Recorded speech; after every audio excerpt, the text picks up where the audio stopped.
Hello, everyone. Today I'm joined with Ellie, and Ellie has autism. And today we're going to be hearing about her and all the wonderful things she does, and talking all about autism today.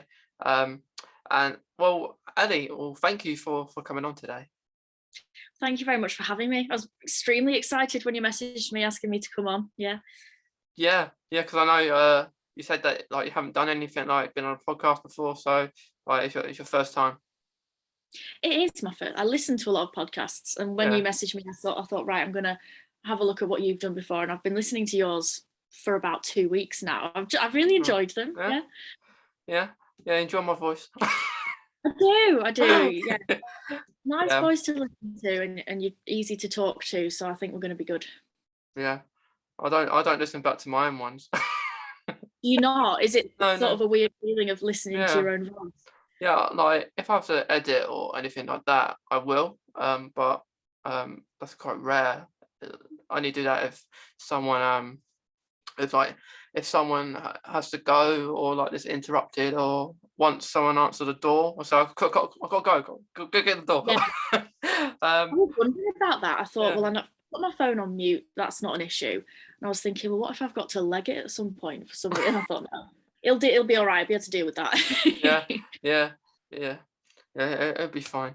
But Yeah, Eddie, well, it's nice to hear that you've been like listening to the podcast for like 2 weeks and stuff. So that's great. That that you enjoyed it as well. Um, but Eddie, could you just introduce yourself, say a little bit about you? yeah. So my name's Ellie. Obviously, I was diagnosed with autism when I was 23.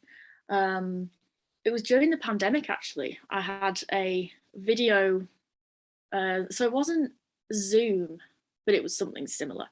Um, and I Okay. had my assessment like that, which was quite strange. But anyway, fortunately for me, I did actually get that assessment without too much of a long wait, because I know, a lot of people are waiting years, aren't they? Yeah. It did take a long time, but it wasn't that long. Um, so that was when I was 23. Got diagnosed with ADHD a few years before that. Um, and I don't have an autism or ADHD sort of, um, social media presence, but I do post a lot on my own account about just my own personal experiences. Because I just think, what's so good at the moment is, with social media and the internet, is you can go online and find people who are experiencing the same things as you. Yeah. So I just post a lot about my own experiences of ADHD, autism, and stuff around it. I'm also a support worker, so I support adults with learning disabilities and or autism. So I'm quite surrounded by autism, Yeah. Yeah. which That's is good. yeah. It's good. Yeah. That is really good. Like yeah. I think yeah. As long as you enjoy it. I do. It's got its ups and downs, obviously, like, well, with any job, but I really do. Yeah. It's nice being able to relate to the people that I work with, having a lot of the same diagnoses. Yeah. Yeah, yeah, I think it's great, and like as long as you enjoy it, because like when you have a job, it's good that you enjoy doing it, not that you're just there for the money. Yeah, exactly. Because I do think that's a big, um, I don't know, a big issue, I suppose, that a lot of, people with autism, ADHD, and related conditions, employment is a struggle, isn't it? For Yeah, so many of us. it is, and it is a struggle because you have to explain, and they don't always accept it, and do they? And like if you're working maybe like you are in an environment where people do understand and like understand you, and you understand them a little bit because you're in the suppose same boat. They have autism Yeah, or different learning learning needs that you support them, and like if you feel maybe it's too much that they support you, so it's good. yeah, definitely. Yeah, it's that was a lot of a big part actually of why I started looking into autism for myself, because I was already doing support work, and I was working at a day centre with some clients, and I just began noticing that the things they would do to self-soothe, or, you know, to look after themselves, and the things they enjoyed, I was like, that's me, you know. And I really began just just being around so many people who did have an autism diagnosis. I thought, well, this feels completely normal to me. I related to it in a way that I don't normally relate to other people. So that was a big part of me thinking, right, maybe what I've got going on could be autism. Yeah, yeah, yeah, because getting diagnosed in the pandemic, like the ongoing pandemic, you said. So what was that like when it kind of started in 2020, like beginning of 2020? Yeah, it was. Do you mean the process of Mm. diagnosis, or do you mean just what my experience of the pandemic was? Well, you can talk about your experience of the pandemic, in a minute, but for now, just say about like your how your diagnosis was like Yeah, in the pandemic. it was actually, it wasn't too bad on the whole. I don't remember it as being too much of a traumatic experience, which I think a lot of, you know, no, I'm from, no, it was difficult actually. See, now I'm talking about it, I'm thinking back through the different steps. Because I started going to my GP, that's how I started the whole process. Um, and saying, I've had this, and this issue going on forever. I've been diagnosed with depression, anxiety. You've given me this medication, and like, yeah, it can help with my mood. But these other things going on that I always struggle with, it's not changing. And I think it could be autism. I'd like an assessment. Um, and it was just a case of being really persistent. Like, I can't remember what they said in my first few appointments, but I would end up leaving without anything, and Yeah. without a referral having been made or any real advice.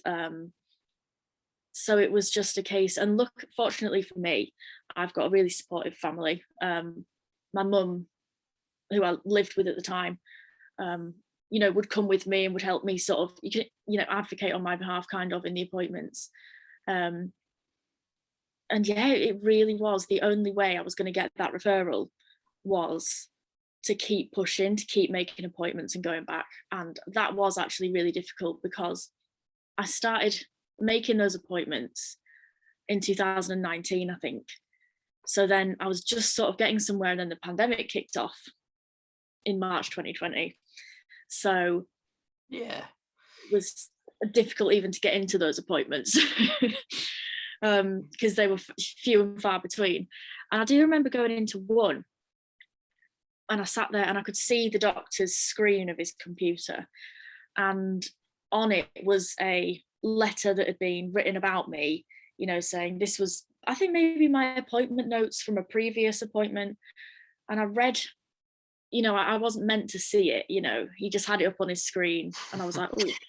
And it said, it was sort of describing me, like, oh, she turned up for her appointment, she arrived on time, she was, what, I can't remember how they worded it. Basically, I was presentable and I was easy to talk to. And it just made me feel really, really weird. So they hadn't written anything negative about me, but I think it was Yeah. seeing someone else's words written, their sort of observations and judgments on you written down, and being passed between medical professionals who are going to make a decision about something that matters so much to you. It really threw me, actually. I was really upset afterwards, because I remember just thinking, it spun my head out. I started thinking, well, so if they think, I'm well dressed and presentable and I'm easy to talk to, does that mean they're not going to give me a referral because they might think, oh, she can't be autistic then? So yeah, I think the whole process of having to constantly go into these appointments and reveal all these things that you struggle with the most, and have to examine yourself so much is quite traumatic, really. Especially because often if you're dealing with GPs, um, you know, they're not likely to be autism specialists, which is fine, but you often feel that you know more about it than them in a sense. So yeah, it was difficult, really. Yeah. Um, yeah, but like I say, I was really fortunate that a referral did get made, um, actually by a doctor who was not even one of my regular ones. He was a locum, and I really fought in the appointment. I just said, I need this referral. I need, I've been going back and forth to these appointments for weeks, months, and I didn't think he was going to do anything. And then at the very end of the appointment, he said, "Well, let me just have a look." And he sent off a referral, and that was when it started. I got a letter saying, we'll contact you with an appointment. Um, and then later in the summer of that year, that's when I had my assessment. So I was really lucky, time-wise, not to have to wait too long. Oh, yeah, like it's good that like you have a supportive family, like I think, um, because and like you and probably your family as well, like noticing maybe signs of autism, because yeah, getting diagnosed as an adult as well, um, it's interesting, um, because myself I got diagnosed young. Yeah. um, How old were you when you were um, diagnosed? I was 9. I was 9, um, and I'm now 20. Um, I think. Yeah, I am. I know. I forget my Yeah, age. yeah, yeah. I'm 20 now and 21 this year. Um, and yeah, I was 9 and had to. I wasn't sure. I wasn't really sure. So I feel it's better. Although I think it's better getting diagnosed as an adult in ways, in my opinion. Maybe, but as well as that, I did go to special schools and after mainstream, didn't work out, which was good. But yeah, you kind of think what would happen if I was later, uh, or some people that get diagnosed as an adult if they were younger or had this with them I younger, and know. just took longer for you to get diagnosed. Yeah. It's always that, I think either way round. So, in your case, diagnosed in childhood, and then me in my early adulthood. You do, don't you, find yourself thinking, well, what would it have been like the other way around? Yeah, Because I think for me, school, so any education and employment had been my biggest battles. Education, I just didn't understand what was going on at school. But I didn't have any behavioural problems, so it never got picked up on. I was just sort of under the radar. yeah, My attendance was appalling, and I just left. Basically, as soon I did my GCSEs, um, I went back to the sixth form after that. But I just left within really early in the first year, I think. Um, and then I've just worked ever since. Oh well, I did have a stint at a college, tried to get my A levels, that didn't work out, and so on and so on. But yeah, so I sort of think, okay, what would have been different if I had been diagnosed as a child? Would education have been easier? Just don't know. so can't take that time. Yeah, Shame. no, yeah, Yeah, be nice, wouldn't it? yeah, yeah. I think so. How was it for you? Sort of your experience of education, like growing up with the diagnosis. I didn't really like primary school that much because I felt I got picked on quite a bit um, at that time, and then I look forward to when I left, and then I'll go to mainstream school for a year, and they didn't understand because I went after help. Um, that's one of my things. I went after help. I wasn't confident. So I always thought autism was bad. Um, I didn't accept it when I was that age, and I grew older, as we do. Yeah, um, um, time marches on.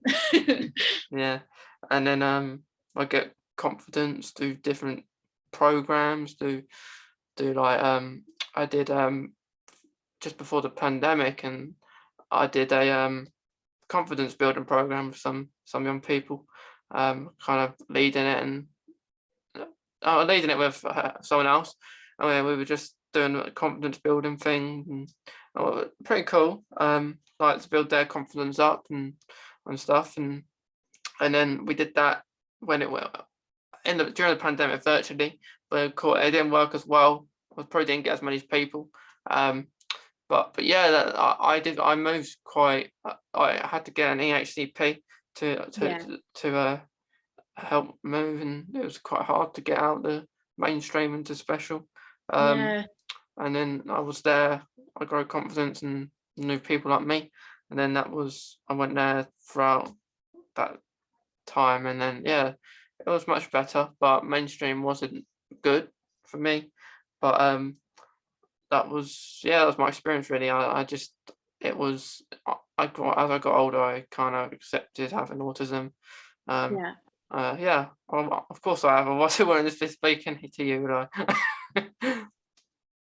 Yeah, I think that's one of the benefits of having a diagnosis at any age, I suppose, is that you can more deliberately choose to find people like you.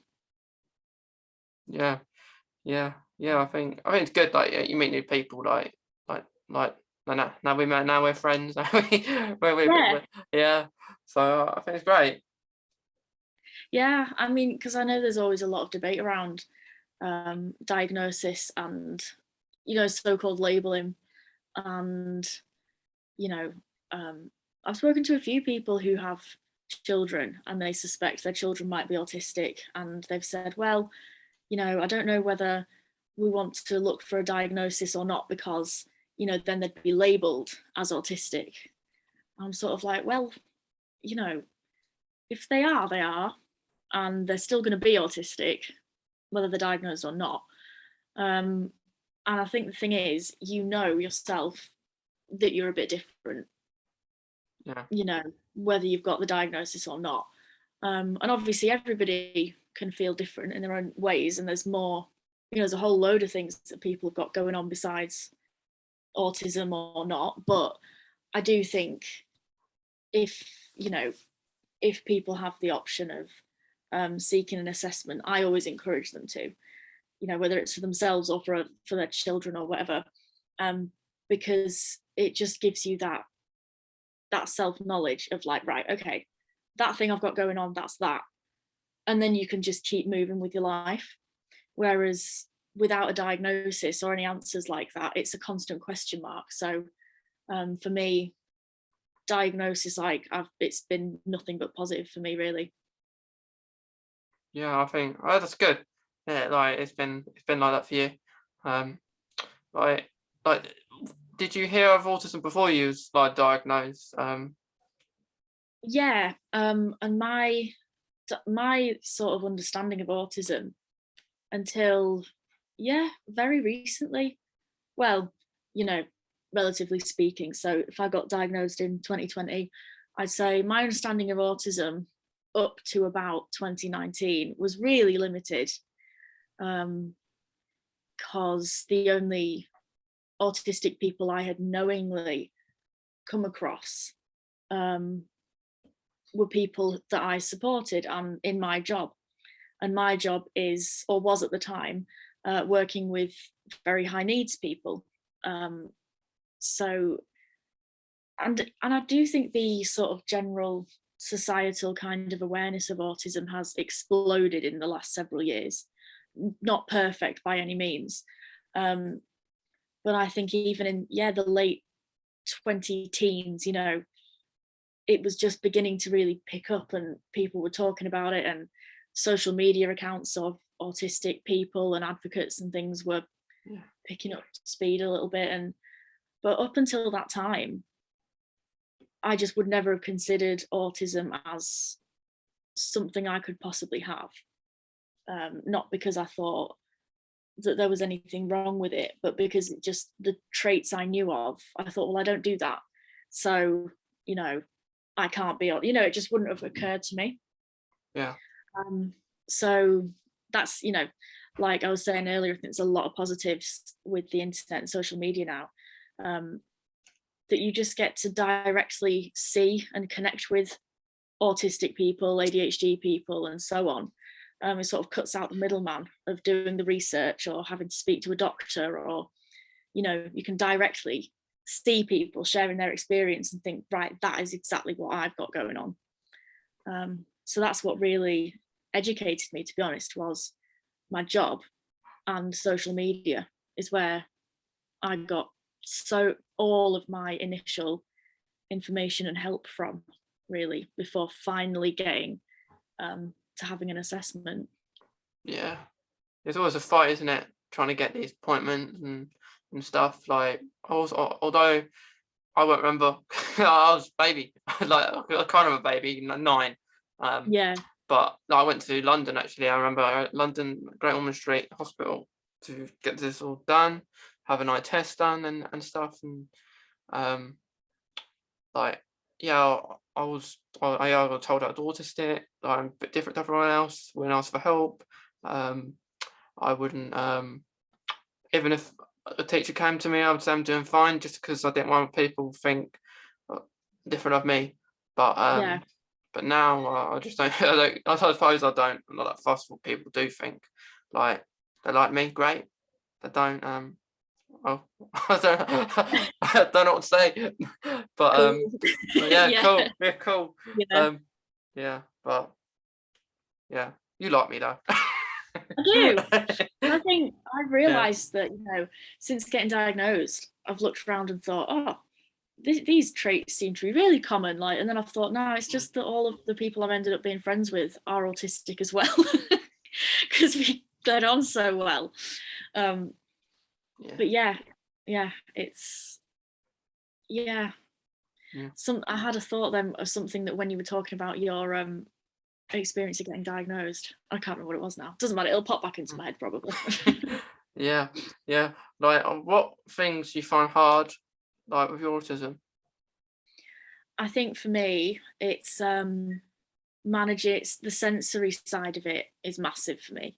Um, I think socially, it's a big effort for me. I definitely mask a lot. Um, and it's been so many years of doing it that it's really hard not to do it. But I think socially is not my main struggle. It's the sensory side. Noises was a big problem I was having at work, at school, sort of loud overlapping noises, and the way it just scrambles your brain. I just remember, you know, I'm talking in the past tense because since my diagnosis, I've been able to make a lot of adjustments, and you know, I've worked out things to do that help me. So it's not that I don't struggle with them anymore, but it was just a whole other thing, a whole other ball game before my diagnosis. So sounds, being in cafes, being in a noise, you know, because the day centre I used to work at was very noisy.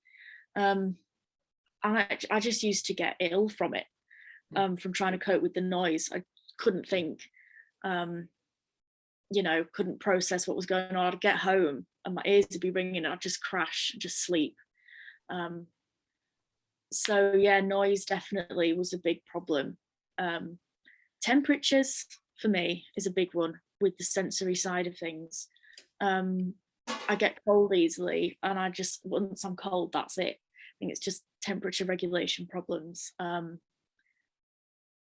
So the sensory side is, I think, what sort of, if anything, limits my life. I think it's the sensory side of things, Yeah. not being able to cope with loud environments and loud, you know, loud noises for very long. Or if I do, I've got to recover afterwards. Mm. Yeah, yeah. I know what you mean, because I'm sensory as well.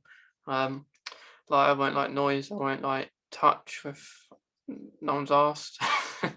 Yeah, um, um, but like with the noise, I don't like noise like someone's eating and stuff and make a loud noise that's on a the bad plate. one for me. Sorry Yeah. to just interrupt you, but that is an awful one for me. And actually, my mum's the same. I think I've inherited that directly from her.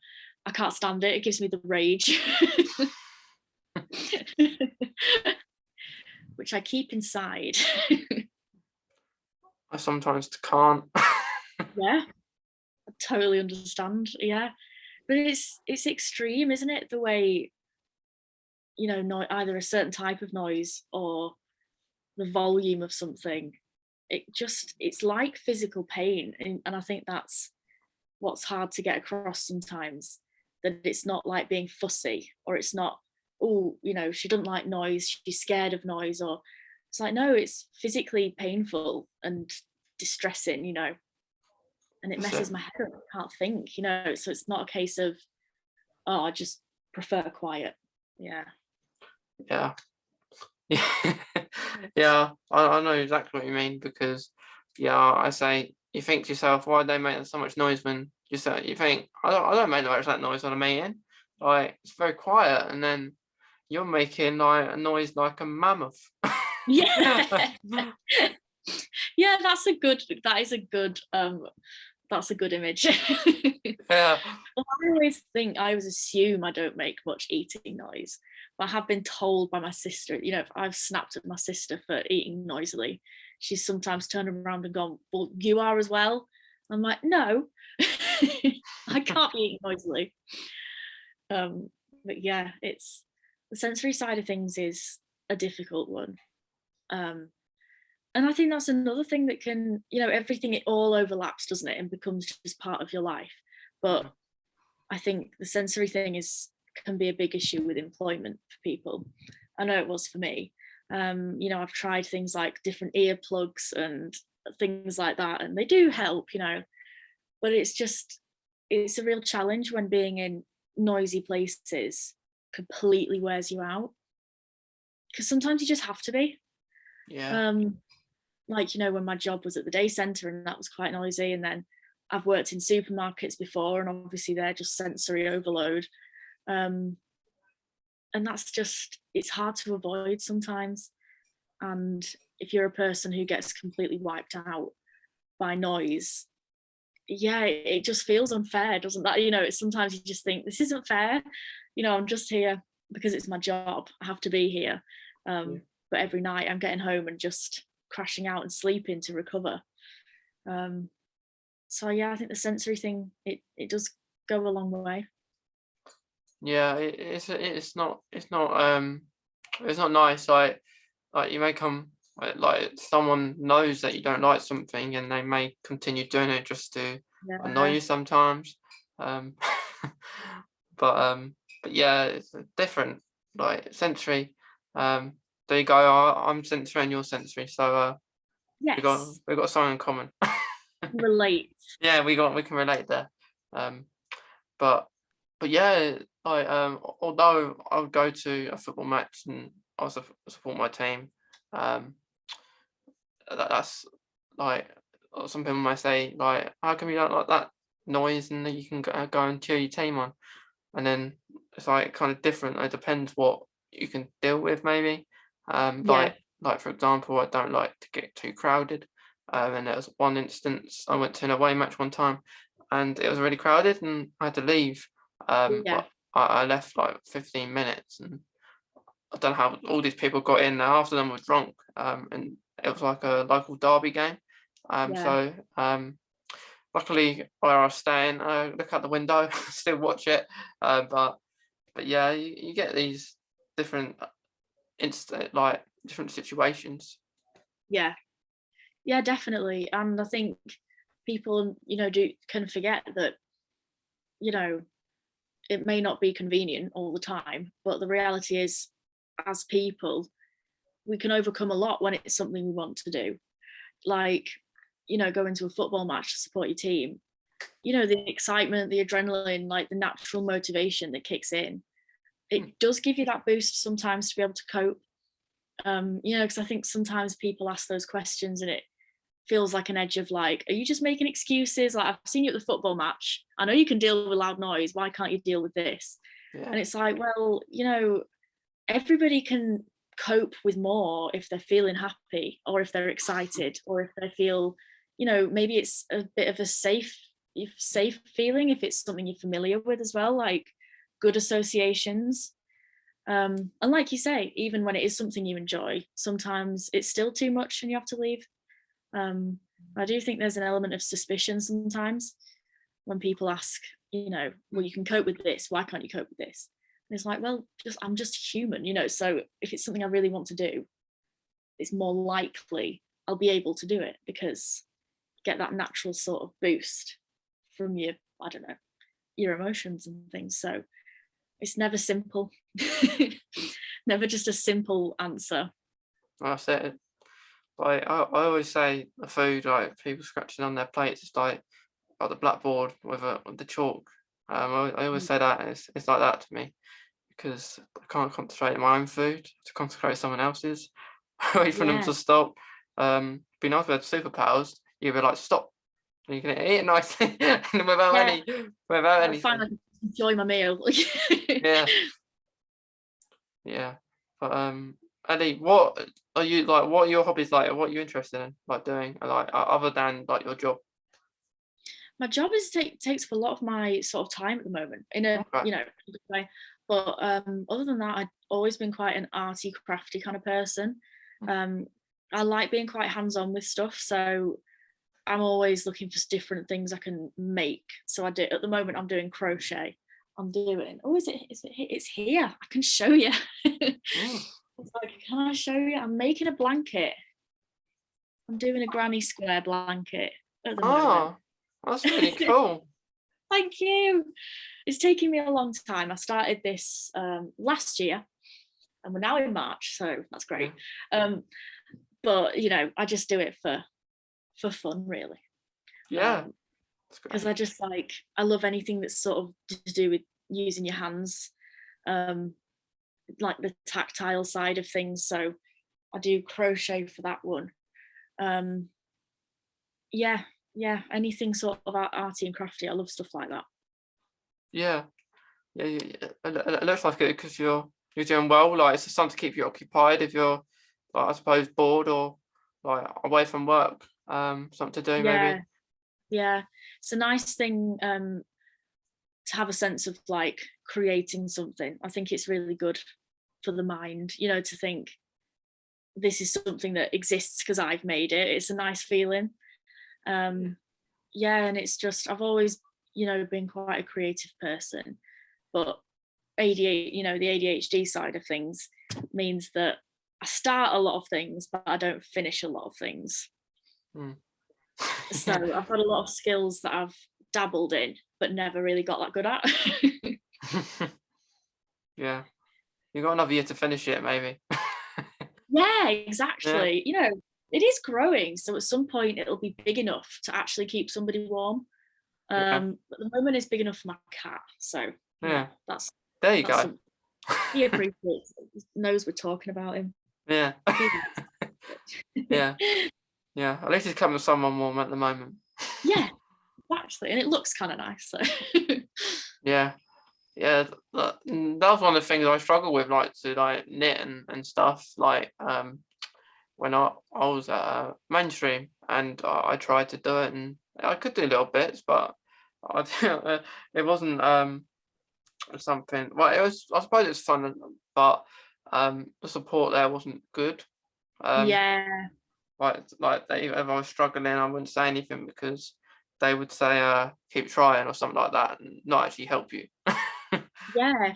I think that's the thought that popped into my head before, and I forgot it. It was to do with that. Um, about this thing of keeping just under the radar and keeping your head down. I think that's definitely an autistic common experience, Hmm. because I know that's what it was like for me at school, and socially as well. So I did have friends at school, um, but I found it really hard, and I never understood why I found it so hard just to hang around with my friends who I liked. Um, but it would wipe me out, it'd make me ill from tiredness and sort of stress, um, which always confused me. I'd think, why am I feeling stressed? Spending time with my friends, like this is meant to be relaxing, this is meant to be nice. Um, but also, so yeah, at school and with my friends and with any aspect of my life, my way of coping was just say whatever you need to say to get people off your back, and then I can just carry on doing my own thing. Um, and it was effective, like that it did what I wanted it to do, but it just meant that I ended up not getting any help because I wouldn't ask. Because I, sometimes I didn't want the attention. Like I didn't want to draw attention because I thought, oh, say if it's in a classroom and I don't understand something and I ask the teacher, maybe they're going to see that I actually don't understand anything. And, I'd catastrophize it. And I'd be like, well, I have to hide this now because, you know, just basically feeling uncertain all the time and thinking if I draw attention to myself, you know, it was like a feeling I had to keep everything hidden because it wasn't okay. Um, and yeah, not wanting the attention, not wanting scrutiny on me. I didn't want teachers and people looking really closely at what I was doing and how I was. So yeah, I would just say anything I needed to get people to leave me alone. I'd be like, yeah, I'm fine. Yeah, I'm fine. Yeah, I understand. And yeah, Yeah. doesn't end up really helping you in the end, but it's definitely a coping mechanism I think a lot of us use. Yeah. Yeah. I think so.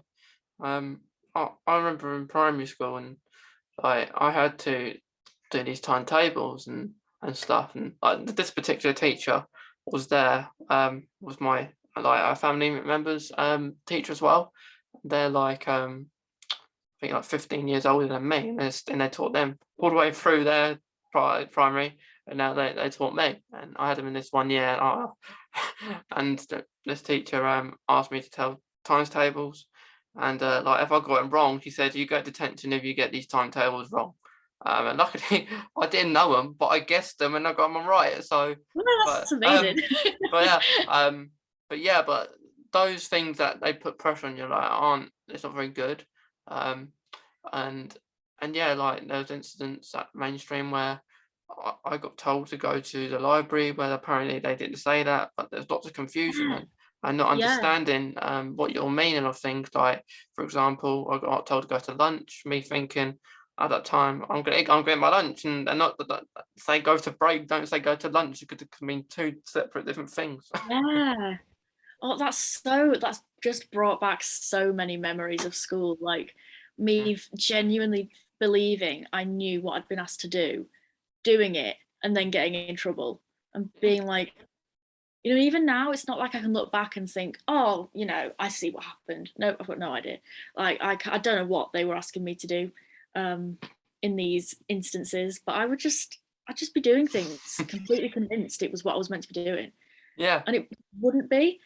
And it would, my fellow like students or whatever, my friends would be like, yeah, why are you doing that? And it's like, well, how do you lot all know and I don't?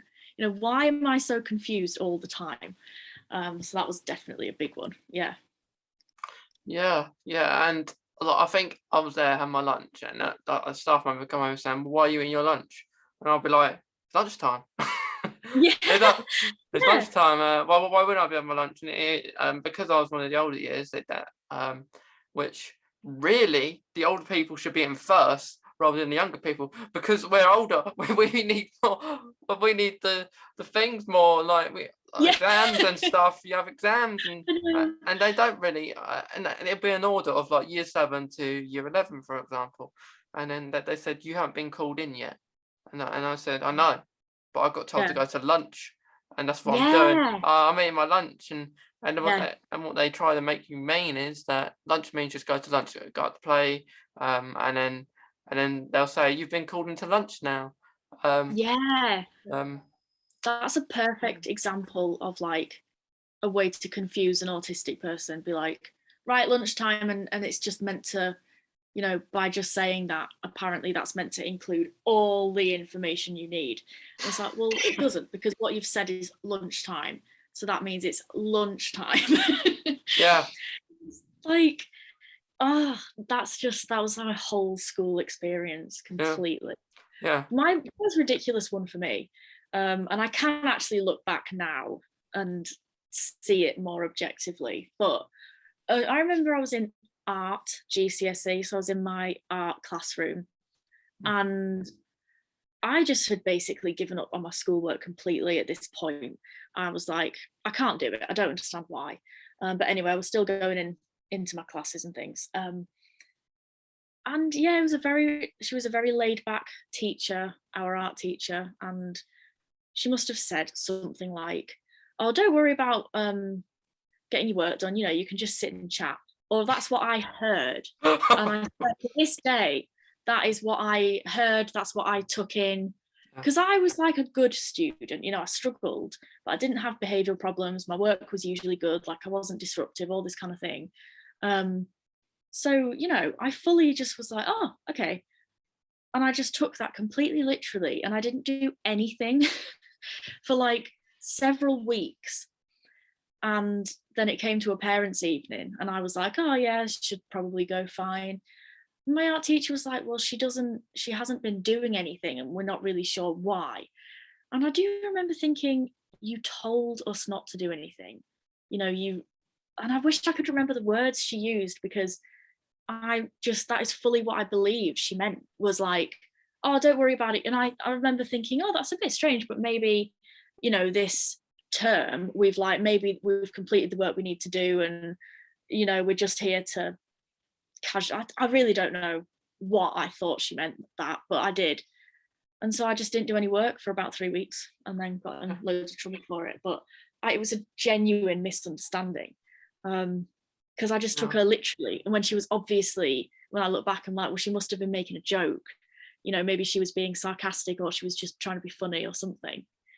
And I just heard it and went, oh, okay, don't have to do any work then. Yeah. So, Yeah. Yeah. Yeah, I know exactly what you mean, because what actually led on from the lunch thing was the member of staff said, well, if you don't go out, I'm gonna go out to your teacher and talk to her. And I said, go on then. She's the one who told me to have my lunch. yeah, this is what I'm Yeah, saying. yeah, She told me to have my lunch. yeah, yeah. Please do speak to her. And then at that time, I'm having, this was actually the art teacher who said this, and then I have my I see I think my teacher, we have a conversation, and the deputy head, and then this member of staff comes in, and then I have a chat conversation, and that's what I got told. It wasn't explained properly, and then they are they have some more autism training in the school, which was great. And yeah, actually another incident was at mainstream school, and I got told like after lunch, go and meet at the library, line outside at the library. That's what I did. Me and a couple of other people, one on my own, and then we're waiting about 15 minutes. And then because you can't get in the library without a member of staff, because they got a key to open it. And then we go back, and she says, well, where have you all been? And we said, we're waiting outside the library. And they're all sitting down in class. I'm thinking, what are you doing that for? And then there was some communication problem here. And like you, I was a good person. I was a good kid, I think. I just got sometimes distracted a little bit. Yeah. And yeah, and then she said, well, you got detention then. And then the following morning, the head of year coming to see us. He wasn't very nice about it. He said, why were you all late? And I'm sure he's got much more better things to be doing than worrying about why we were late. And I said, no, I wasn't late. We were waiting outside where we got told. And then, because I wasn't confident at this point, no one else was speaking up, so I kind of felt I should. And then I speak about it, and he says, I'll let you off this time. In my mind, I was thinking, this time I didn't do anything. I just got told that. Yeah, you end up just in these situations where you can't, like, the thing that's ended up happening feels so disproportionate to what you've done, because it's like, well, yeah, and it's stuff like that the more that happens, the more, I know you had your diagnosis already, but well, yeah, by the time you're sort of older in secondary and stuff, but for me, it was like this pattern of things. I was like, yeah, okay, I'm constantly misunderstanding things.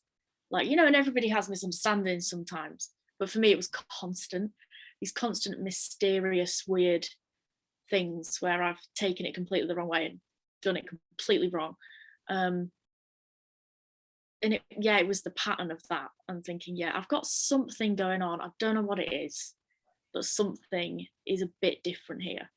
Because I suppose, and that's the for me, that is how I experience the literal side of autism, you know, of just taking things literally, Yeah. because like I can understand sarcasm, I can understand, I know in my head that people don't always literally just say what they mean. I know that.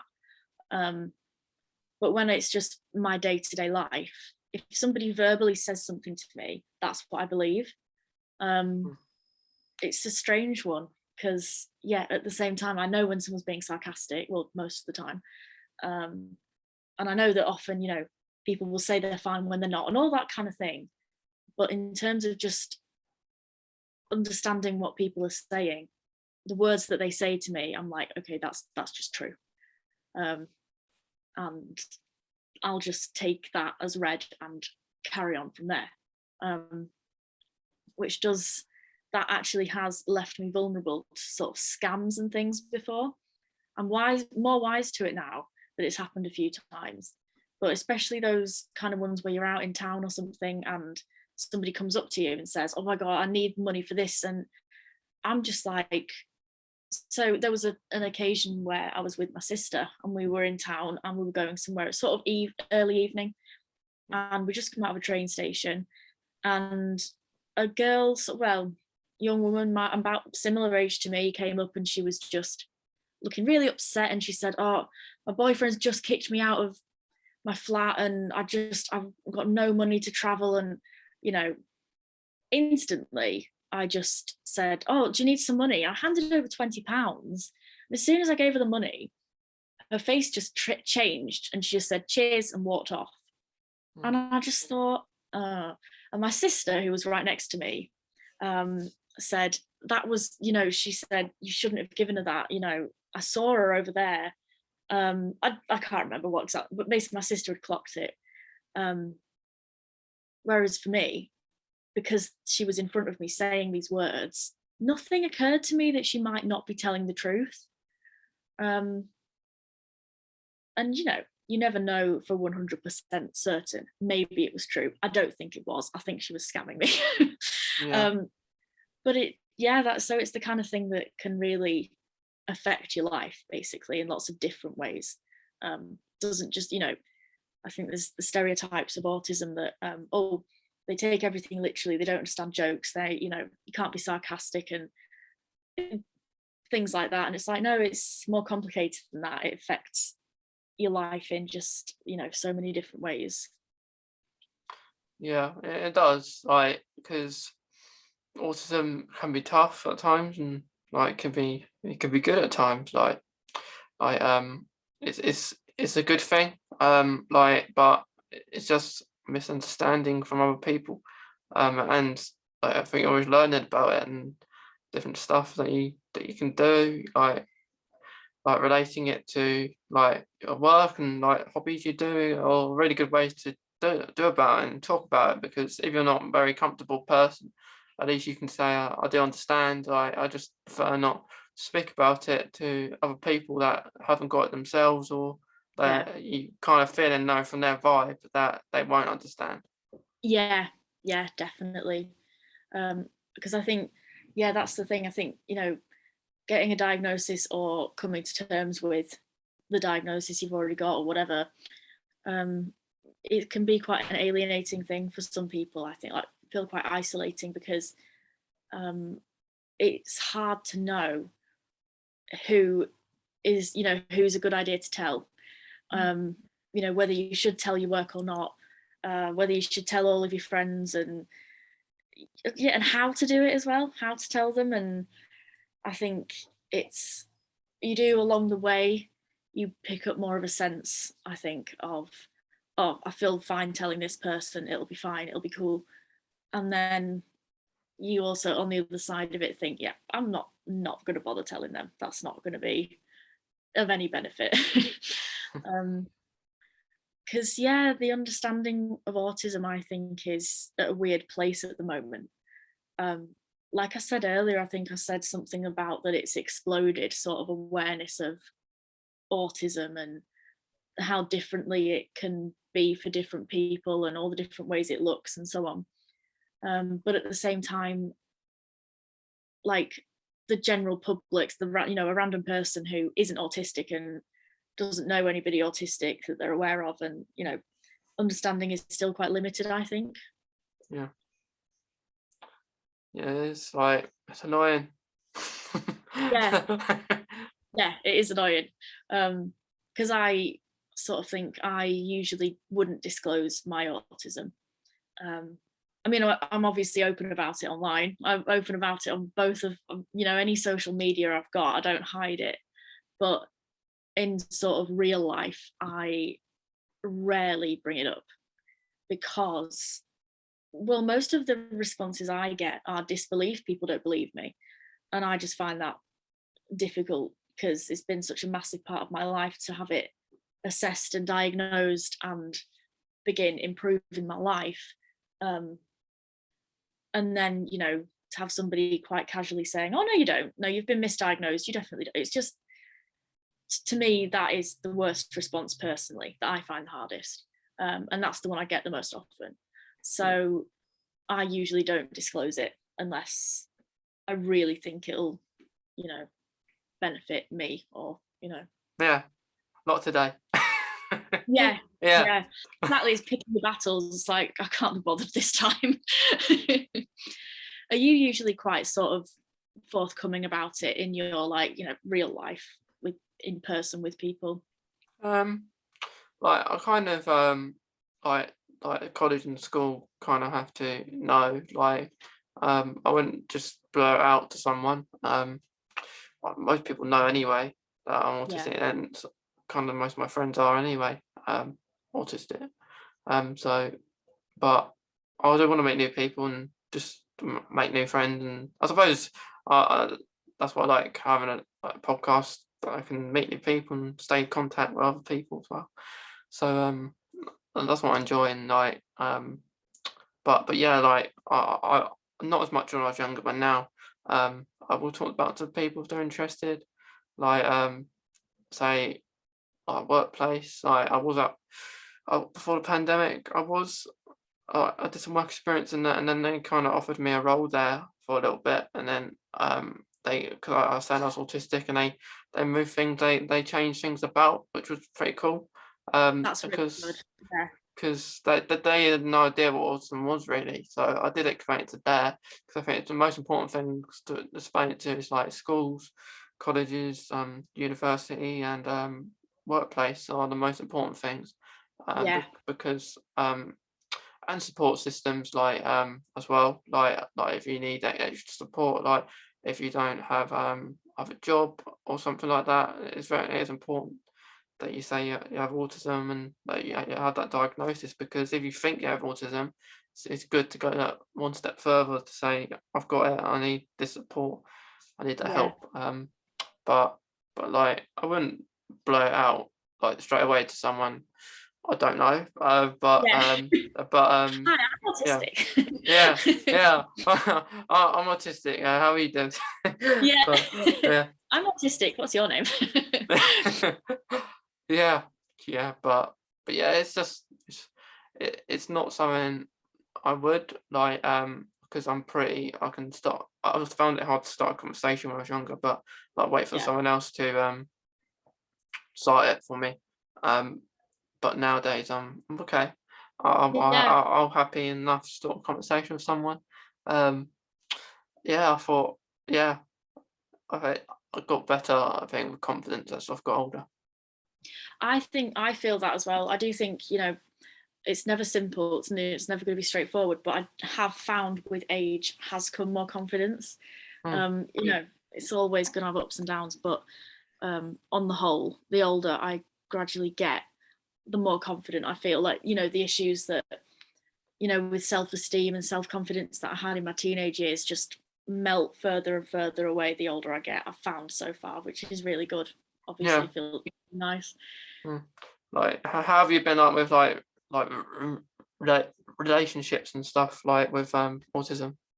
You feel? Yeah, I've always sort of been okay with, I start answering a question with, oh yeah, no, okay. And then as soon as I think about it, I'm like, oh, Mm, it's not the whole picture. I've always managed to have relationships, I've interestingly, something I did notice about myself a few years ago when I was really digging deep and, going for my assessment and writing a load of stuff down, and was that I've often found, so it's like a romantic relationship Mm. easier than a friendship. um and I've thought about that a lot, and I think for me it's because a romantic relationship typically has quite a lot of structure. Mm. um you're kind of encouraged to ask, um you know how much do we like each other, what do we want to do, Mm. you're sort of, it's a good thing to ask really direct questions and talk about your relationship and so on. Doesn't mean it's always easy or anything, but compared to a friendship, which is typically more casual and is Yeah. sort of based more on like, oh, we like each other, we get on, let's hang out, let's.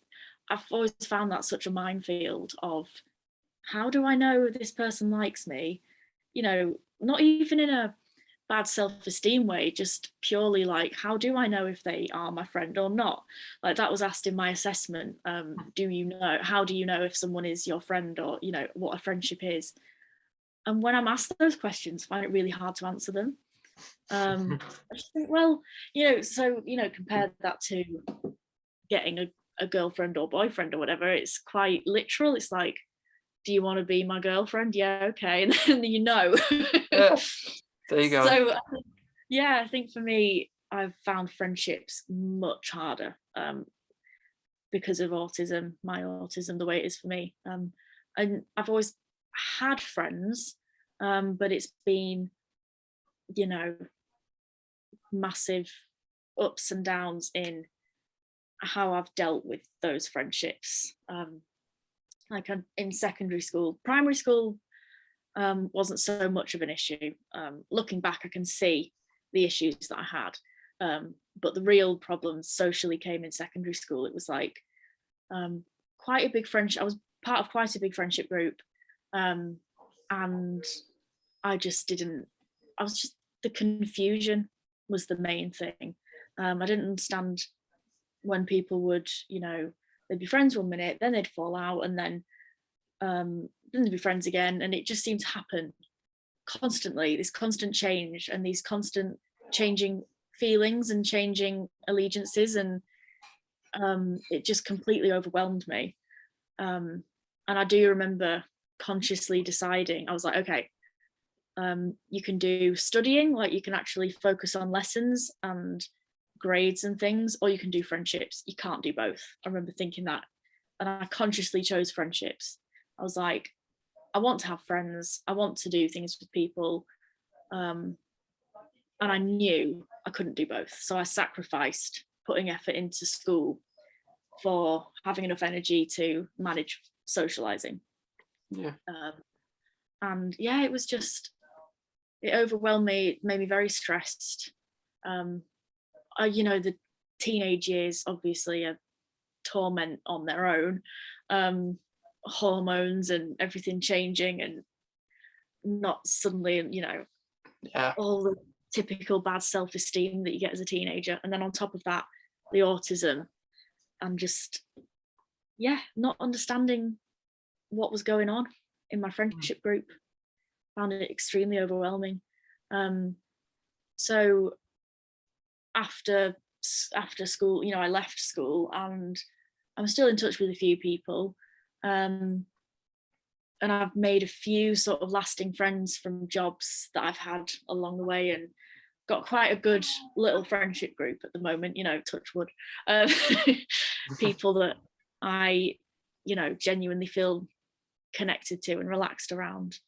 But it's a massive effort for me, for sure, Yeah. because of autism. Of course.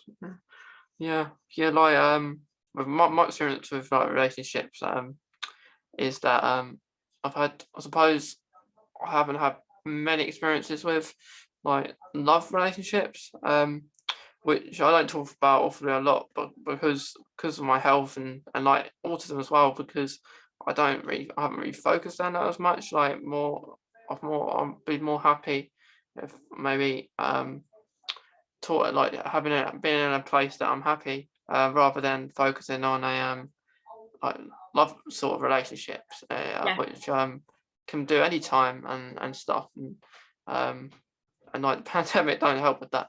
Um, but No. um, but with friendships, I do have my friendship group. But although I have my own friendship group, it'd be nice to make other friendship groups as well. Yeah. And that's what happens when you meet new people. But that's the nice thing about like I suppose speaking to you, speaking to different other people with autism, just hearing about them and making friends that way. But yeah, like I haven't been as fortunate. I have in the past, but not like strongly. Yeah. uh, not strongly feelings, but just there. um, like I had girlfriends and stuff, but not enough that like long term or anything. Just Yeah. brush aside, I suppose.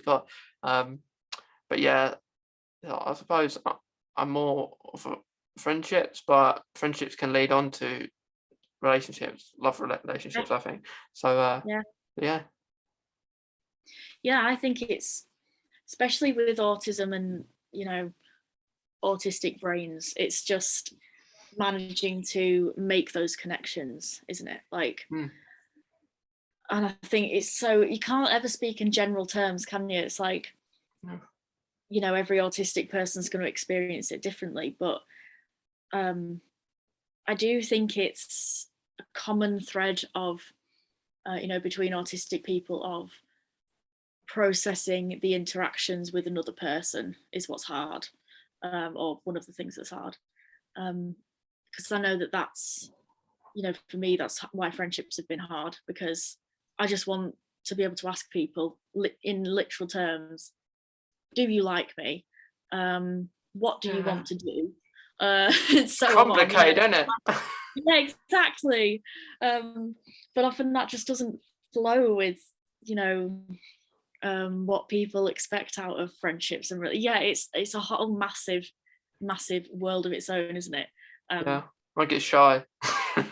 yeah. I'm like that. I'm very, um, but again, that's something I don't think people would pick that up about me, because I'm very good at putting on a good mask of, Mm, being fine and being chatty and sociable, and but it's the effort it takes, the tiredness afterwards of, trying so hard to act normally, or whatever that is.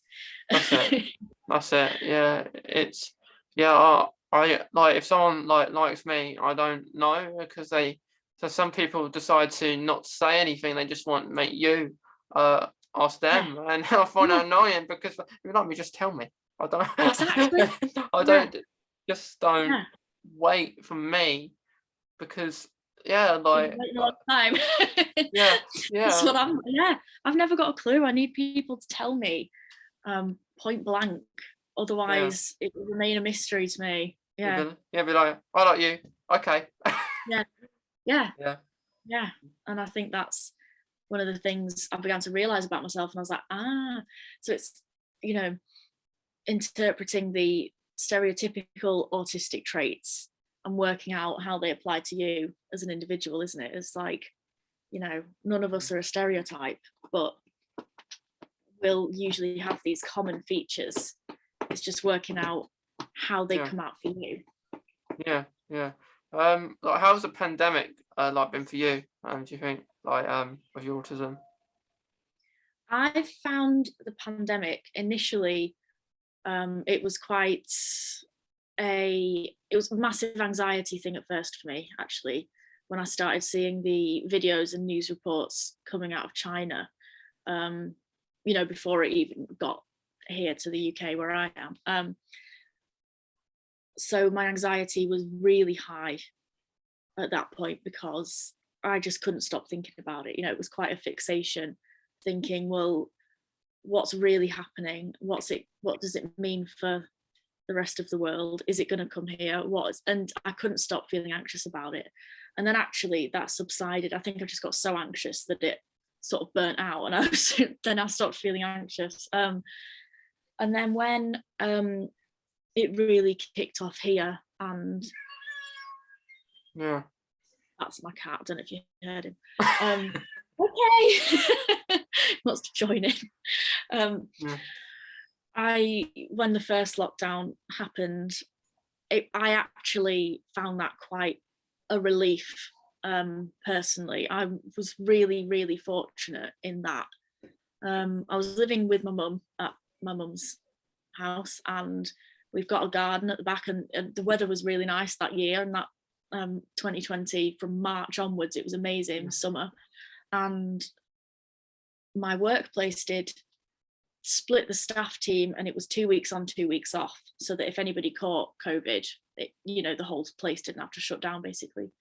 So for me, I spent a lot of time just either at home doing my own thing, which I loved, with the amazing weather. And then if I was at work, it was quieter, there was less rushing about. So in loads of ways, it was perfect for me. Like, couldn't see people because you weren't allowed. So it wasn't nice not being able to see my family. That was not nice. But it took the pressure off socializing, which at the time, because I was struggling then with stuff more than I am now, at the time, that was just a huge relief to think I don't even have to think about seeing people because you're not allowed. And life just becoming a bit more simple, because for me, I had a safe place to live. My home was fine for me. Nice garden to sit out in, and I could walk to work. It was so close to me, and it was, so it was really good for my brain actually to just have everything simplified. But then over as it's dragged on up to this point, it has been hard. I know. Arthur's joining in, because I think it's been difficult dealing with the stress, because part of autism for me is alexithymia. I'm not sure how to pronounce it, but the thing with not being able to identify your feelings and how you're feeling and why and stuff like that. So I think I'd have a lot of stress and worry because of the pandemic, but I didn't think I did. So I was ending up becoming extremely stressed and worn out, and but I couldn't, it was hard for me to sort through my feelings and my thoughts. So that became quite difficult in the end. And yeah, just the massive changes, even though initially they were positive for me, it wasn't nice knowing, because so many of my friends and family were not in those kind of situations that I was. They were stuck places they didn't want to be. And, like my sister was living in a flat with no garden or anything. So she was just locked inside all the time on her own. And that was really horrible, trying to deal with that. Yeah, and just the sudden massive changes. It has been, everybody's found it hard to adjust, but if you're autistic, you rely on things being familiar, don't you? And Yeah. so that was, yeah, I know what you mean, like, because the ongoing pandemic is hard, and like it is tough, and like what's going on now is tough as well, thinking like things could have been maybe a good year this year, but and then things don't turn out that way, but just to finish up, is there like any questions like you have for me, or anything lastly you want to say? Oh, loads. I could just keep talking for ages, probably. Okay. Yeah, well, I was actually curious to know how it's been for you, how you've sort of managed through the pandemic. Like, has it, and also I was curious about how you got started doing the podcast. Okay. Like Panda has been tough because as well as autism, I have Crohn's as well, which damages my immune system, makes me extremely clinically vulnerable. So it's not friendly. Like being isolated and have to be precautious a lot more than some other people that don't have a low immune system. So it's hard, and like not that's pandemic kind of brought on the way to create the podcast, because me being not being able to see many people, can maybe speak to people virtually, like and continuing, because it still hasn't changed really. For me, because there's no restrictions anymore, is there? So like it's worse off than it was when we did Actually, have stuff. yeah, that's the thought I had when all the restrictions got lifted recently. I thought, well, okay, but what does that mean for people who are having to shield or are more vulnerable? Because that just means that now, you know, you could be out and about and people have COVID and they don't even have to isolate anymore if they've got it. So I did think it feels a bit of a step backwards for a lot of Yeah, people. yeah, So yeah, yeah, it yeah, must just be yeah. so, you know, to have it dragged on this long as well. Yeah. It's not talked about anymore though, is it? Because of Mm. what's happening now. Like, you don't hear anything on the news about Yeah. COVID or pandemic anymore.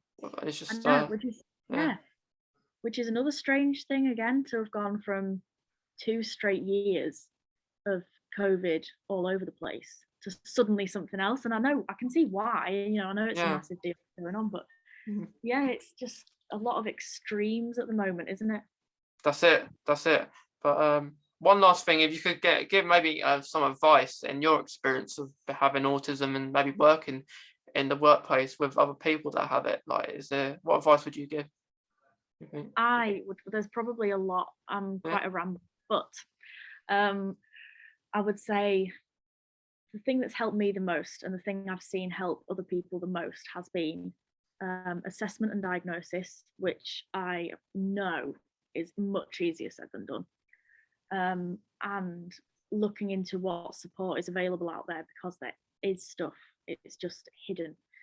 So I do supported employment, Mhm. and I'm a support worker that people employ via something called Access to Work, which is a Yeah. government service. You know, it's nothing to do with me. I'm not anything to do with Access to Work really, apart from that that's the route via which most of my clients employ me. So um, that's just one example. There's so many things out there that people don't know exist.